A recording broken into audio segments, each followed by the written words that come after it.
famous debate on the 30th of June 1860 over the theories presented in the text On the Origin of Species by Charles Darwin is surrounded by legend.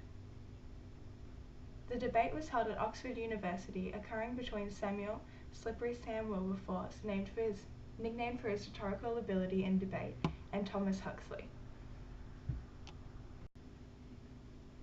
Each of the two men had read On the Origin of the Species and constructed their own reviews on it.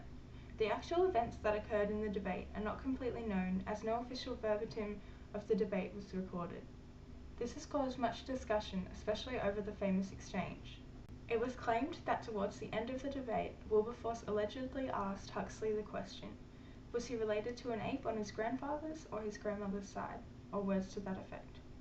Huxley famously replied that he would prefer an ape for a grandmother to a man who employed his faculties and influence for the purpose of introducing ridicule into a grave scientific debate, or words similar. Whether or not this exchange actually occurred has been J.R. Lucas captures this view in his writing, pointing out that the audience was very large as well as noisy, meaning that not everyone would have heard what he said, or have correctly heard everything that was said. Therefore, the exchange could have been manufactured. This caused the revolutionary event to go down in history as the legendary. The initial debate began after both Huxley and Wilberforce responded to On the Origin of Species, written by Charles Darwin. On the Origin of Species presents Darwin's most famous theories of evolution.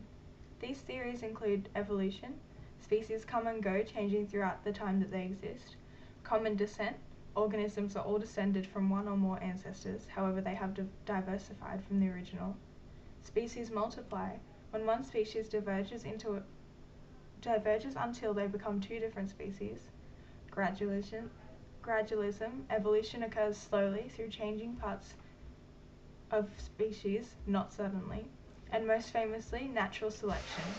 Evolution is undertaken through variations between individuals. Darwin considered each of these theories as one, seeing as they all occur at the same time.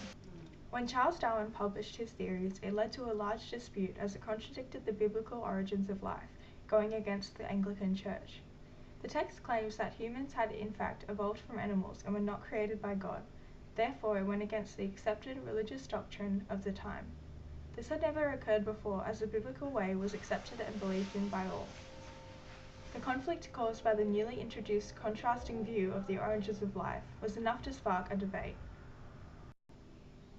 Samuel Wilberforce grew up in a religious family and continued to be involved in and promote the Anglican Church throughout his life. Wilberforce had constructed his review of the text On the Origin of Species based on his criticism of it. His review was published in the Quarterly Review and consisted of some 19,000 words. He also believed in the biblical origins of life, and therefore was against Darwin's theories of evolution. In his review of the text, he isn't strongly against Darwin. He merely points out the flaws and issues with the theory. Wilberforce opened the debate, relaying most of what he wrote in his review. His speech made a comment on many of the current scientific objections people had to the Darwin's theories. This won over a large part of the crowd, as it was the same as the views upheld by the Church. Adding the ape question to his speech, however, made him appear less knowledgeable, as shown by Huxley's response. Thomas Huxley's review of On the Origin of Species promoted the opposite opinion to that of Wilberforce. The review that he wrote was published by the Times and consisted of 5,000 words.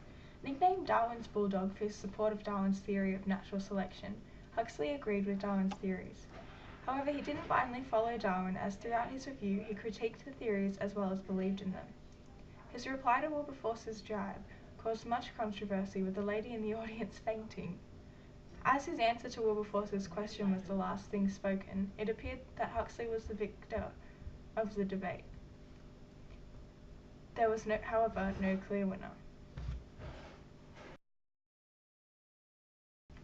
Thomas Huxley's support of Darwin's theories was influential to the minds of the public. Never before had a scientific view that contradicted the religious view been openly supported before. This gave the members of the audience a pass to speak up about their own views and values. Forming from the idea of the Darwinian revolution and the conflicts surrounding it, the debate involved the two men's differing views.